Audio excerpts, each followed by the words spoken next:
Okay, so this is European colonization of Georgia, part two, and we'll pick up where we left off with English or British colonization of North America.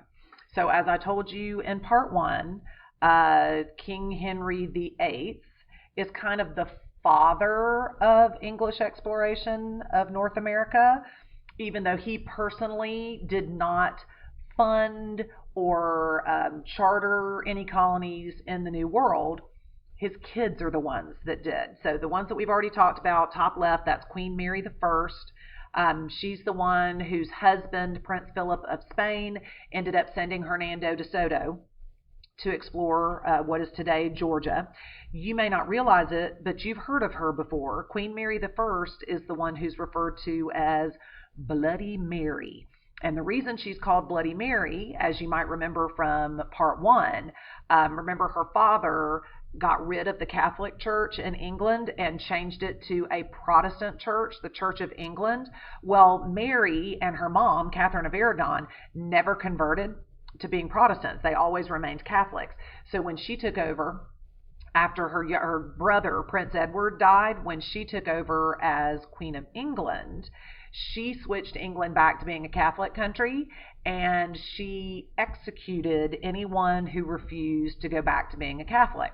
She burned them at the stake, she beheaded them, all kinds of awesome stuff. So that's why she's referred to as Bloody Mary. So if you've ever looked in the mirror and said Bloody Mary, Bloody Mary, Bloody Mary, you were talking about Queen Mary the First, and you didn't even know it. Down below her is Queen Elizabeth the First. That's her sister, King Henry VIII's daughter by Anne Boleyn. She ends up chartering Virginia, and then later the Roanoke colony, which mysteriously vanishes, but we'll talk about that in just a second. All right, Sir Francis Drake is one of the most famous British explorers. He ends up exploring some of the New World. He's the guy that was the second person to ever sail all the way around the world. He did this from 1577 to 1580. He sailed along the coast of North America, attacking Spanish settlements and taking things from Spanish treasure ships.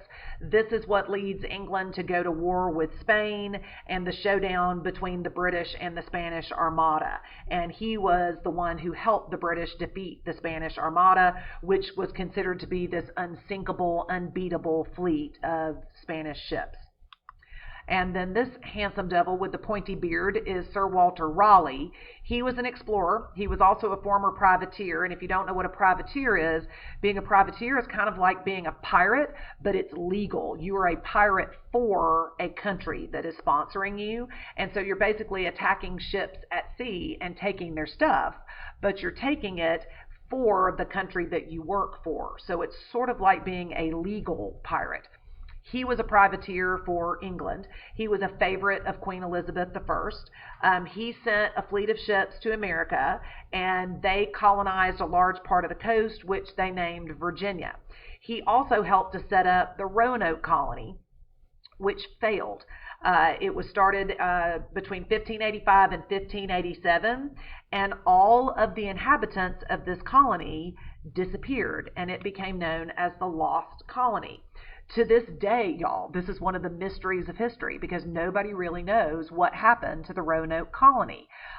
Their leader, I think his name was Henry Dare, ended up leaving to go back to Great Britain because he needed to get supplies for the colonists at Roanoke.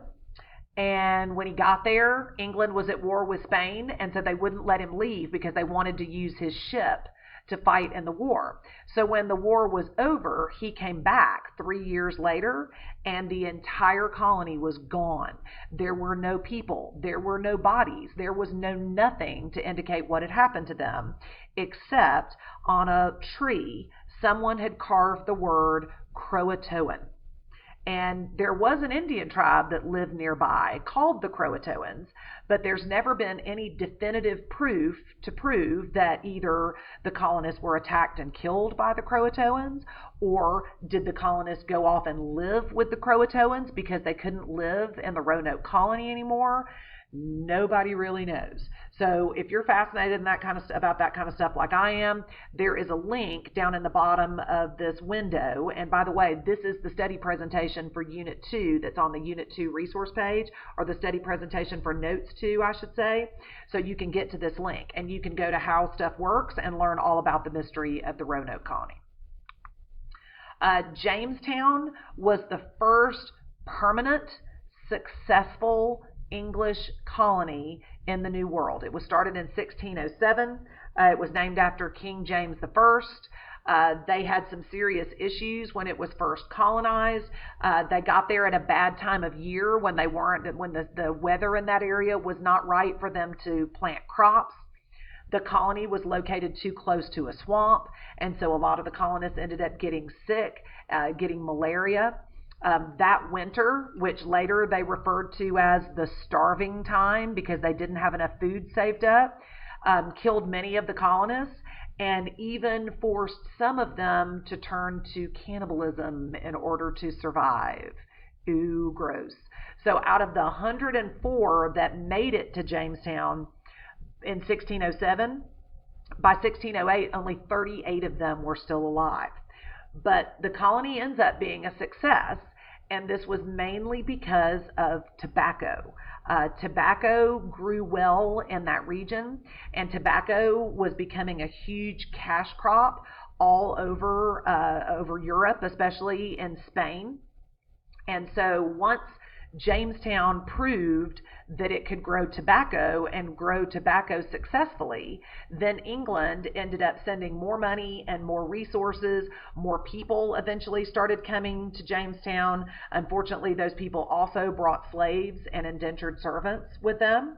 But over the next 126 years, 12 more colonies end up popping up along the eastern seaboard, including Georgia, which is established in 1733. So that's the information that you need to know about English colonization of the New World. We've talked about the first settlement and then the second settlement, Jamestown, which was finally successful. What we didn't really mention was how the North American colonies benefited England economically. Basically what we did, it was called mercantilism. Us in North America, the colonies in North America, would get raw materials, natural resources that were only available in North America and were not available back home in England. We would send those materials to them, and then they would use them to manufacture goods that England would then sell all over the world to other countries. So it was a great deal for England because they were getting all of these resources for free that they didn't have available to them in their home country, and then were able to turn around, create manufactured goods from them and sell them to other countries. And tomorrow we'll talk about some of the natural resources that Georgia was expected to provide to the mother country, England. All right, so that is the end of the study presentation for today. So now what you guys can do is pull out your BYOT, and you can finish up Notes 3, which is Georgia, the 13th colony. Hope you guys are being sweet to the sub. I will see you tomorrow.